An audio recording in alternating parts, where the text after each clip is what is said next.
बिस्मिल्लाहिर्रहमानिर्रहीम। अस्सलाम वालेकुम स्टूडेंट्स। आज के इस वीडियो लेक्चर में हम पढ़ने वाले हैं डेटाबेस लैंग्वेजेस। डेटाबेस लैंग्वेज हमारा बहुत ही इंपॉर्टेंट लेक्चर है, वो इस लिहाज से कि जब हम आगे प्रैक्टिकल्स करेंगे, डेटाबेस के ऊपर काम करेंगे, तो आपको पता है कि जिस पर्सन से हमने बात करनी होती है उससे, जिस लैंग्वेज में हमने बात करनी होती है जिस पर्सन से, उसकी लैंग्वेज हमें आनी चाहिए।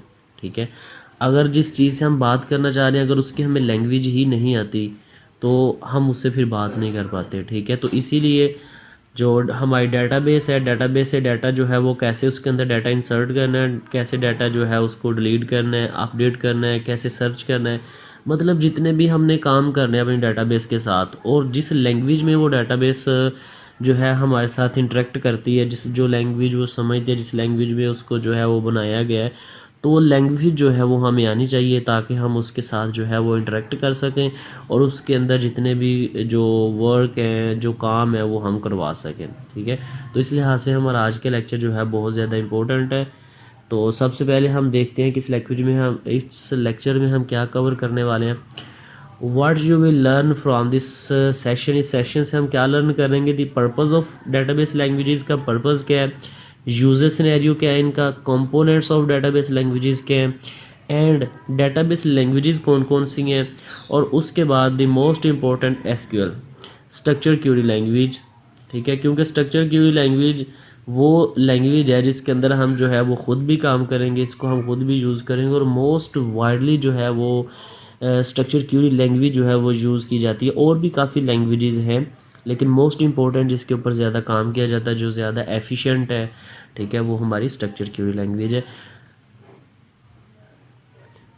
तो हम अपना आज का लेक्चर जो है उसको स्टार्ट करते हैं। सबसे पहले database languages purpose. Database languages के पर्पस क्या है हमारे पास? द मोस्ट इम्पोर्टेंट, जैसे मैंने स्टार्टिंग पे बात की, दी कम्युनिकेशन। ठीक है, क्योंकि ये एक जनरल है कि जब भी हमने किसी चीज़ से कम्युनिकेट करना होता है तो हमें उसकी लैंग्वेज आना ज़रूरी है। ठीक है, तो डेटाबेस के साथ वही बंदा जो है वो अफेक्टिवली उसको यूज़ कर सकता है जिसको उसकी लैंग्वेज आती है, जिसको वो डेटाबेस जो है वो यूज़ करना आती है, क्योंकि यूज़ वही कर सकता है जिसको उसकी लैंग्वेज आती है।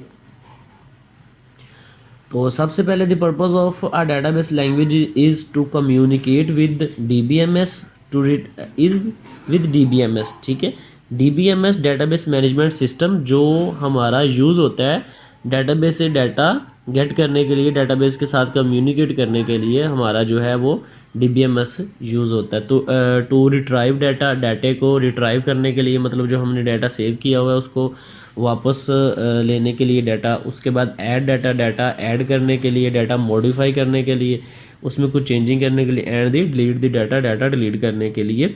ये उसके पर्पस हैं डेटाबेस लैंग्वेजेस के, कि हम डेटाबेस डीबीएमएस को यूज़ करते हुए अपने डेटाबेस के साथ कम्युनिकेट करते हैं, उसे डाटा रिट्राइव करते हैं, डाटा ऐड कर सकते हैं, डाटा मॉडिफाई कर सकते हैं, डाटा डिलीट कर सकते हैं। ठीक है, ये डेटाबेस लैंग्वेजेस के पर्पज़, हम उसको यूज़ करते हुए इस तरह के ऑपरेशन जो है वो अपने डेटाबेस के साथ परफॉर्म करवाते हैं। तो उसका नेक्स्ट हमारे पास है यूजर सिनेरियो। यूजर सिनेरियो हमारे पास क्या है डेटाबेस लैंग्वेजेस का, कि सबसे पहले हमारे पास I S Q L tools है।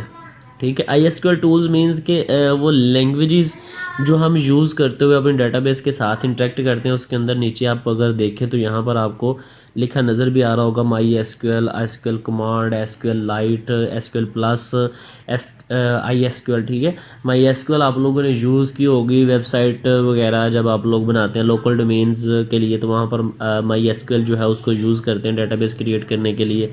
तो हम जो है वो यूज़ करेंगे एस क्यू एल प्लस। ठीक है, अपने डेटाबेस के साथ इंटरेक्ट करने के लिए। उसके बाद हमारा आता है डीबीएमएस। ठीक है, डीबीएमएस सॉफ्टवेयर है जो हमारा इंटरेक्ट करता है हमारे डेटाबेस के साथ। ठीक है जी, तो ये एक यूजर सिनेरियो के किस सिनेरियो के साथ हम अपने डेटाबेस के साथ यूज़ करते हैं। तो यहाँ पर आपको एरोज़ के जो है वो दोनों डायरेक्शंस की तरफ एरोज़ जो है वो आपको नज़र आ रहे होंगे। जैसे आई एस क्यू एल टूल से जो है वो एरो हमारा डीबीएमएस की तरफ भी जा रहा है, और डीबीएमएस से हमारा एरो आई एस क्यू एल टूल की तरफ से भी आ रहा है। इट्स मीन्स डैट कि हम आई एस क्यू एल टूल से जो है डेटाबेस ऐड करते हैं तो जाता है डीबीएमएस के पास। ठीक है, तो ये उस चीज़ को डिनोट करता है। तो अगर हम जब कुछ रिक्वेस्ट करते हैं कोई डाटा गेट करने के लिए, ठीक है, मैं कहता हूँ जी फ़लाँ स्टूडेंट का डाटा मुझे मिल जाए, तो फिर DBMS से वापस हमें डाटा मिल भी जाता है। इट्स मीन कि दोनों डायरेक्शंस की तरफ ये काम करता है।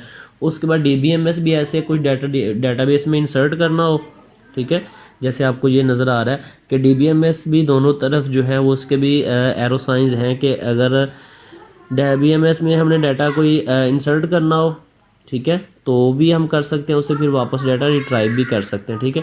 तो ये दोनों तरफ जो है वो इसके एरोज यूज़ होते हैं। डाटा जो है हम भेज भी सकते हैं और रिसीव भी कर सकते हैं। तो ये था हमारे पास usages scenario of the database languages. तो यहाँ पर स्क्रीन पे अब एक नज़र आ रही है आपको कमांड प्रॉम्प्ट, ठीक है। तो ये MySQL का कमांड प्रॉम्प्ट है। जब भी हमने अपना डाटा जब हम अपना इंस्टॉल करके टूल्स तो डाटाबेस क्रिएट करेंगे उससे, तो वहाँ पर आपको इस तरह का कुछ सिनेरियो नज़र आएगा। तो ये हमारे पास होता है कमांड प्रॉम्प्ट के, जिसके ज़रिए हम अपना डाटा जो है वो गेट करते हैं। नीचे आपको एक क्यूरी नज़र आ रही होगी, select static from employ. It's means that कि एम्प्लॉय का जो टेबल है उसको वो उसके अंदर जितने भी कॉलम्स हैं उसको वो शो हो जाए, ठीक है। 5 रोज, नीचे आपको उसके रिजल्ट्स नज़र आ रहे हैं। 5 रो इज़ सेट। तो 5 रोज हैं इसके अंदर।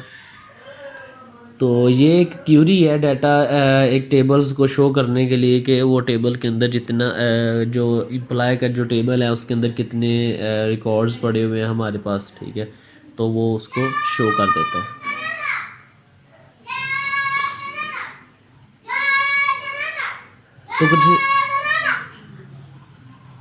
तो कुछ इस तरह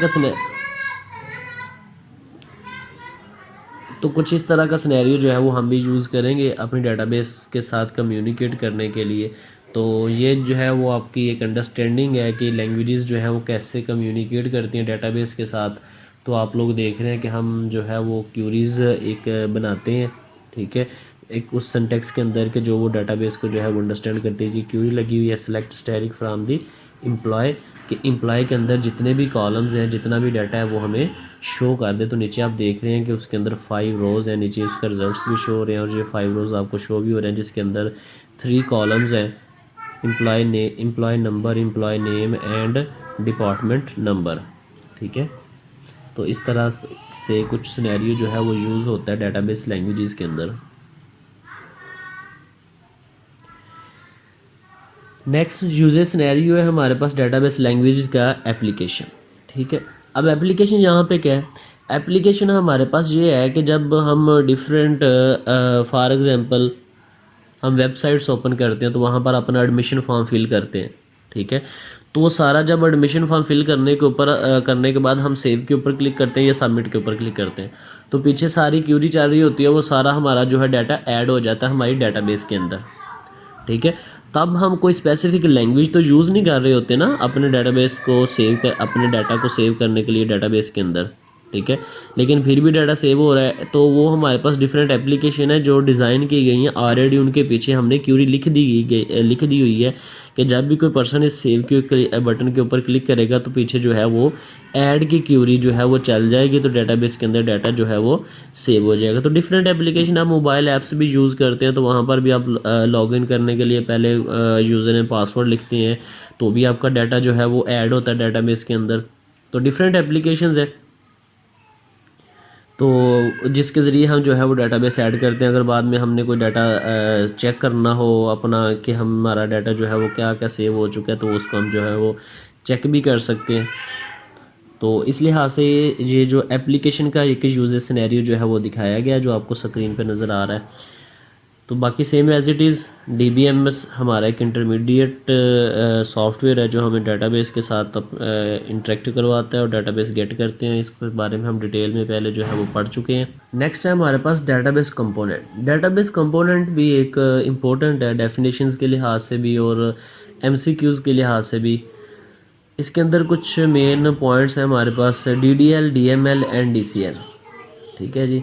अ database language consist of essentially 3 components, ठीक है। 3 मेजर असेंशियल कंपोनेंट है डाटाबेस के जिसके ऊपर ये हमारी डाटाबेस जो है वो कंसिस्ट होती है। Each serving specific purpose. There are as follows. ठीक है। हर एक का जो है वो अलहदा पर्पज़ है। जैसे सबसे पहले हमारे पास DDL है, डाटा डिफाइन लैंग्वेजेस, ठीक है। ये डाटा को डिफ़ाइन करने के लिए हमारे पास यूज़ होता है, जैसे कि हम अपने डाटे के स्ट्रक्चर्स बनाते हैं, ठीक है।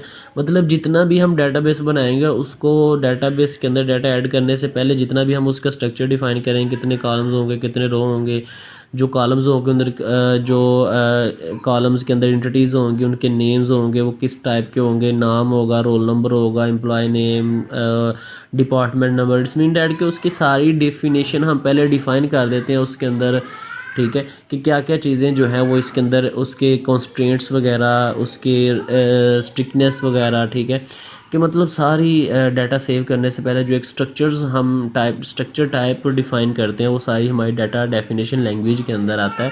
नेक्स्ट है हमारे पास DML, data manipulation language. Data manipulation